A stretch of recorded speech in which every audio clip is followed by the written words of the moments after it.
Hey guys, I'm Ellis and I'm here today with James, and we're here talking about sustainability and impact investing. So James, why don't we start with a little introduction about yourself and your experience and expertise. I'm James Alexander. I'm a naive Sagittarian optimist, which is probably the reason that at one point I was an entrepreneur. I've had a background in strategy, where I've worked for most of my life, but I'm probably best known for co-founding the world's first peer-to-peer lender, Zopa. So when you founded Zopa, how did you come up with the idea and how did you imagine that? Actually, there were three of us, myself, Dave Nicholson and a guy called Richard Duval. We were all at Egg. We chose to leave Egg and wanted to work together to create new things. And curiously, we didn't have an idea, but we spent some time. Long story, but we worked with ethnographers and socioeconomists and uncovered, if you like, an emerging trend that at the time we called freeformers. The world today would call it the gig economy, and basically created an idea into that. And three things underpinned it. The question of what if there was an eBay for money? So what if eBay does stuff? What if people could do that? Secondly, obviously, lending and borrowing has been going on in communities for centuries, and we wondered what might that look like in a digital world. And in fact, I borrowed from my dad to go to business school, and I kind of thought, well, that's lucky. I'm lucky. I've got a dad or parents who were willing to lend to me and able to lend to me.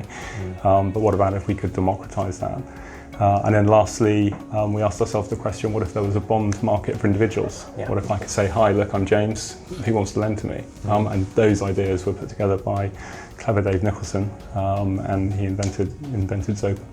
So now you do quite a lot of work with sustainability and especially towards the planet and towards conserving nature. How do you balance that with your work with business and reconcile the two? I don't try and reconcile the two. I see the two as the same. I think businesses can do business well, and they can do good for the planet too. And I think those things need to go in tandem. And that's becoming ever more apparent to more and more leaders, I think, every day. So I try not to trade off the two. And do that in my work. So it might be consulting work, strategy work. So I'm very happy to work with a big oil company and support them on decarbonising and helping them decarbonise other customers.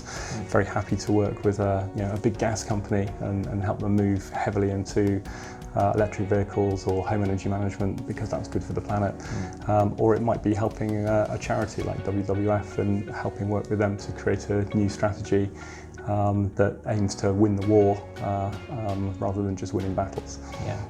So in terms of business, we both know how important finance is in terms of making or breaking a business. How can we make sure that the most impactful businesses get investment and the funding they need?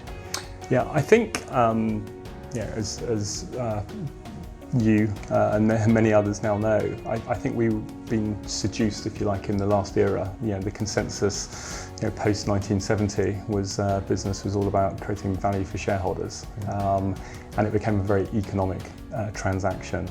The world, through things like the Sustainable Development Goals, understands now that the externalities that are impacting our planet, be it on climate, be it pollution, be it on nature, can no longer be ignored, because if we continue to ignore them, we'll cease to exist.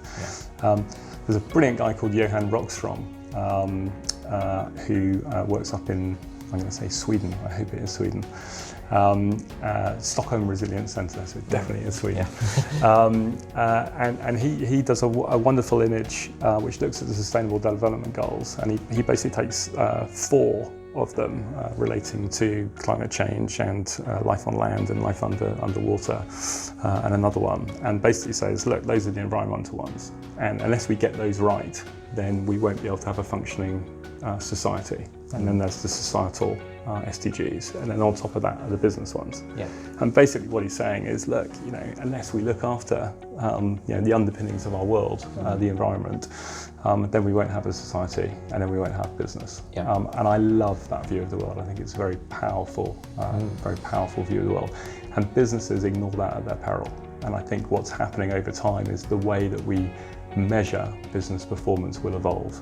It's absolutely not there now, but many businesses now talk about triple bottom line or whatever it happens to be, whatever set of metrics, but those metrics will evolve. And I think over time, those businesses that ignore the societal or environmental costs will no longer exist in the long term. And we're already seeing that, of course.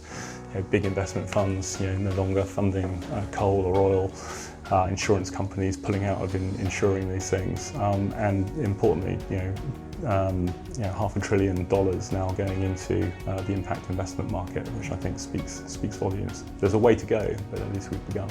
Yeah. So you're an advisor to Arkadia. What was it that attracted you to Arkadia? Was it the fact that we are looking at impact investment in a different lens, and maybe we're doing the right things, or is it something else? I'm always attracted to businesses fundamentally for two reasons. One is people, and second is idea. And for me, Arkadia was very attractive. I loved meeting you. I loved your personal story. I loved the intent of what you wanted to do, and very quickly I felt I could trust you, and you've always done what you said you would do. And I think that speaks volumes, both for yourself, your team, but also the values of the organisation. So people, fundamentally, and I think anyone investing in anything, unless you believe in the people and trust the people, don't bother. The second thing was, of course, idea, and you wanted to create positive impact in the world. And for me, that's a very attractive and compelling proposition. So people, the idea, and then really below that, the detail of what Arkadia was setting out to do. I think it's solving a very real problem. Impact investment is growing very, very quickly. That's fantastic. But in certain countries, in fact all over the planet, it's SMEs that are actually driving quite a lot of benefit in society. Perhaps because often they feel more local and they're more connected, and so their impact in their local communities can be stronger, perhaps, or more easy to see, and it's more relevant, perhaps, than many other types of organisation. In the next 10 years, what's the thing you're looking forward to the most? For me,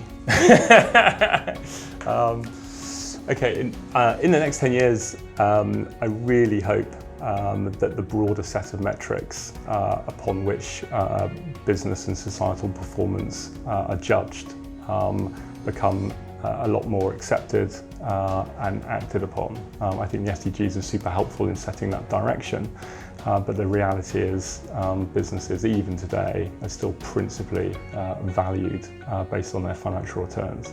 And if we can shift that towards taking into account social and environmental factors, then I'll be very happy. And as a bird watcher, I'm very passionate about nature and the environment, and so I hope that nature's capital is very well represented as part of that set of metrics and performance. I hope so too. Thank you very much, James. Pleasure. Thank you.